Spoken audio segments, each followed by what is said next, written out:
पहली रात मोहब्बत की सेक्सी और जज्बाती कहानी सिर्फ वयस्कों के लिए। उस रात मैं और अनुराग शादी की पार्टी में गए थे। वहां हमने जमकर एंजॉय किया था। पार्टी में आए हुए मेहमानों के साथ मैं जमकर नाची थी।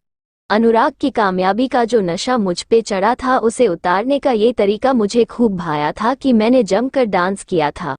फिर हमने पार्टी का बढ़िया खाना डट कर खाया था। मैं बहुत थक चुकी थी और अनुराग के साथ पैदल ही अपने घर की तरफ चली जा रही थी।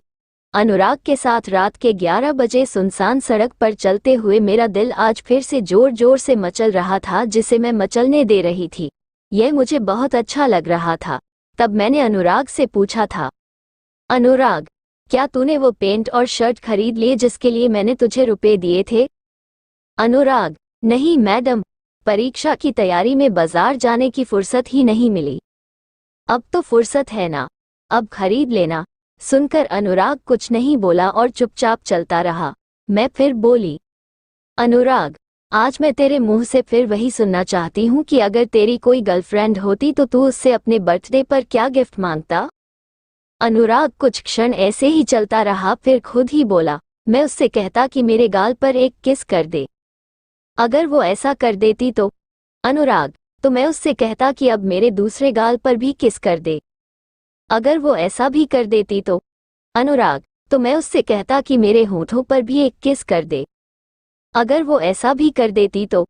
अनुराग, थोड़ा शर्मा कर, तो मेरी ख्वाहिशें बढ़ती ही जाती और मैं उससे कहता कि मेरी गोद में बैठकर मुझे अपने होठों से पिला दे। अनुराग की यह मासूम और प्यारी सी ख्वाहिश सुनकर मेरा दिल जोर से मचलने लगा और जज्बातों को छिपाने के लिए मैं जोर से हंसने लगी और हंसी को कंट्रोल करके मैंने कहा, कब तक? अनुराग कुछ विचार कर बोला, जब तक मैं चाहूँ, रात से सुबह तक या सुबह से रात तक। इससे तुझे क्या मिलेगा? अनुराग, जिंदगी की सबसे ज्यादा खुशी। और तेरी गर्लफ्रेंड को क्या मिलेगा? अनुराग, मेरी खुशी उसकी अपनी खुशी होगी। वो अपनी खुशी के लिए ही ऐसा करेगी। अगर सच में ही मुझे प्यार करने वाली होगी तो मेरी खुशी ही उसकी अपनी खुशी होगी और जिसे वो मेरे साथ जीकर महसूस करेगी। अनुराग आज मुझे अपना प्रेम दर्शन बतला रहा था, जिसे मैं हैरान होकर सुनने लगी थी। मैंने तर्क करने के लिए उससे फिर पूछा, तुझे खुशी देने के बदले में वो कुछ तो तुझसे चाहेगी या किसी तरह की उम्मीद तो करेगी? अनुराग, नहीं, वो मुझसे कुछ नहीं चाहेगी। बिना किसी स्वार्थ के वो मुझसे प्रेम करेगी। अनुराग, कोई लड़की तुझसे ऐसा प्यार क्यों करेगी? ऐसी क्या खासियत है तुझ में? अनुराग, खासियत? खासियत तो उस सामान की देखी जाती है मैडम, जो बाजार में बिकता है। मैं कोई सामान थोड़े ही हूँ। मैं तो एक इंसान हूँ जिसे जिंदगी में कभी प्यार नहीं मिला। अगर जिंदगी में प्यार मिले तो ऐसा ही मिले, नहीं तो ना मिले। अनुराग फिर से बोला, मैं तो प्यार इसी को समझता हूँ कि यदि किसी को खुशी देकर तुम्हें भी आनंद और खुशी का अनुभव होता है तो वो एहसास ही प्यार होता है। अनुराग ने प्रेम की जो परिभाषा दी मैं उसे सुनकर हैरान हो गई, किंतु मैंने उससे फिर तर्क करना चाहा और मैं बोली, लेकिन बिना किसी मकसद के या बिना किसी अंजाम की परवाह किए कोई ऐसा प्यार कैसे कर सकता है? अनुराग, अनुराग, प्यार का मकसद प्यार ही होता है मैडम, और प्यार का अंजाम भी प्यार ही होता है। प्यार के अलावा और कुछ नहीं होता। उसकी बात सुनकर मैं अपने दिल में सोचने लगी कि ऐसा प्यार तो सिर्फ किसी दर्शन शास्त्र में ही मिल सकता है, व्यवहारिक रूप में नहीं। लेकिन ये क्या? मैं क्यों इतने दिनों से इस अनुराग के आगे पीछे घूम रही हूँ? क्यों मैं इसे घंटों तक बैठकर पढ़ाती हूँ? क्यों मैं इसे अपने हाथों से खाना खिलाती हूँ? मेरे पढ़ाने से अनुराग आईपीएस की मुख्य परीक्षा पास कर गया। इसकी जितनी खुशी उसे है उससे ज्यादा खुशी मुझे क्यों हो रही है? इस सब के पीछे मेरा क्या स्वार्थ है? इस सब के बदले में मुझे इस अनुराग से क्या हासिल होने वाला है? मैं अनुराग से क्या चाहती हूँ? कुछ भी नहीं। क्या ये वैसा प्यार नहीं है जैसा अनुराग चाहता है? हाँ, यह वही है। ये सोचते ही मेरा दिल जोर से मचल गया और मुंह सूख गया। लेकिन मैं उसके इस प्रेम दर्शन का झूठ मूठ में मजाक सा बनती हुई बोली, मूर्ख कहीं का। ये सुनकर वो मुस्कुराया। उसका चेहरा शर्म से लाल हो गया था। मैं फिर बोली, काश मैं तेरी गर्लफ्रेंड होती। अनुराग, ये सुनकर भी वो कुछ नहीं बोला और चुपचाप नीचे की तरफ देखकर सड़क पर चलता रहा।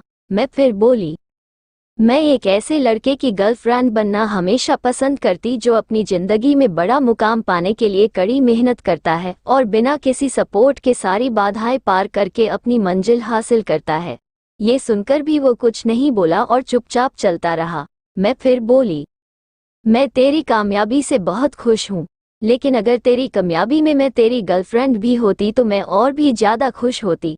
ये कहकर मेरा दिल पूरा मचल गया और मेरे नियंत्रण से बाहर हो गया। मुझे ऐसे लगा कि मेरा दिल मेरे सीने से उछलकर गले में आ गया। अनुराग, समझ गया। आपका मतलब है ये दिल खुशियां मांगे मोर। हाँ, ये दिल खुशियां मांगे मोर। अनुराग, जरा रुक। अनुराग, क्या हुआ मैडम? रात के 11:30 बज रहे हैं, अब जरा जल्दी चलिए। आपको छोड़कर मुझे भी अपने घर जाना है। जरा रुक और अपनी आंखें बंद कर, तुझे एक गिफ्ट देती हूँ। ये सुनकर वह मुस्कुराया और उसने अपनी आंखें बंद कर ली। तब मैंने उसके गाल पर एक किस कर दिया।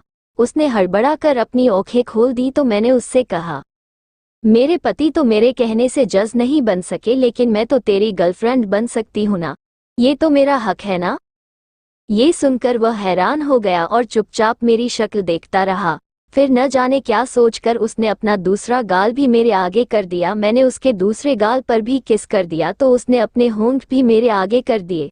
उसके होठों पर भी एक चुंबन करके मैं उससे हंस कर बोली, बता तुझे और क्या चाहिए? अनुराग, मेरी ख्वाहिशें बढ़ती ही जाती हैं मैडम। मेरा दिल कर रहा है कि मैं तेरी अगली ख्वाहिश भी पूरी कर दूं, लेकिन यहाँ सड़क पर नहीं, मेरे साथ मेरे घर चल। अनुराग कुछ नहीं बोला, चुपचाप मेरे साथ मेरे घर आ गया। उसका हाथ पकड़कर मैं उसे सीधे ऊपर गेस्ट रूम में ले गई और उससे बोली, बता तेरी अगली ख्वाहिश क्या है? अनुराग, बताया तो था, 2 बार बता चुका हूँ। नहीं, अगर मैं तेरी गर्लफ्रेंड होती तो तू मुझसे क्या गिफ्ट मांगता? अनुराग, मेरी ख्वाहिश बढ़ती जाती और मैं आपसे कहता कि मेरी गोद में बैठकर मुझे अपने होठों से मधुपान करा दो। ये सुनकर मैं खिलखिला कर हंसी और बेड पर उसके सामने बैठकर कुछ शर्माते हुए बोली, और अगर मैं तेरी गर्लफ्रेंड होती तो यही उम्मीद करती कि तू खुद मुझे अपनी गोदी में बैठाए। अनुराग मुझे देखकर हैरान हुआ जा रहा था, जबकि मैं इंतजार कर रही थी कि वो खिसक कर मुझ तक आए और कुछ प्रतिक्रिया दे। मेरे दिल में थोड़ी शर्मो हया मौजूद थी और थोड़ा डर भी कि मैं ये क्या करने जा रही थी।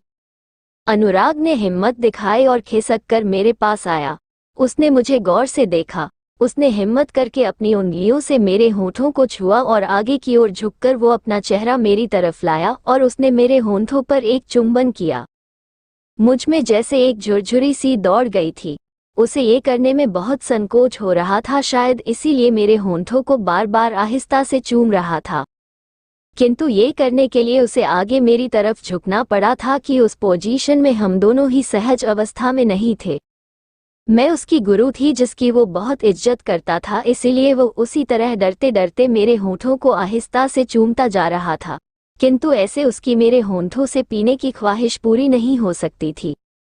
तभी अचानक मेरे दिल में एक उन्माद उठा कि जब उसने मेरे होंठों को आहिस्ता से चूमा तो मैंने उसके चेहरे को अपनी हथेलियों से वही जकड़ लिया और इस तरह उसके होंठ मेरे होंठों पर ही ठहर गए और तभी मैं भी अपनी जगह से खिसक कर उसकी गोद में आ गई थी, जबकि उसने मुझे अपनी बाहों में भर लिया था और मैंने खुद ही अपने होठों से अनुराग के होठों को कुरेदना शुरू कर दिया था।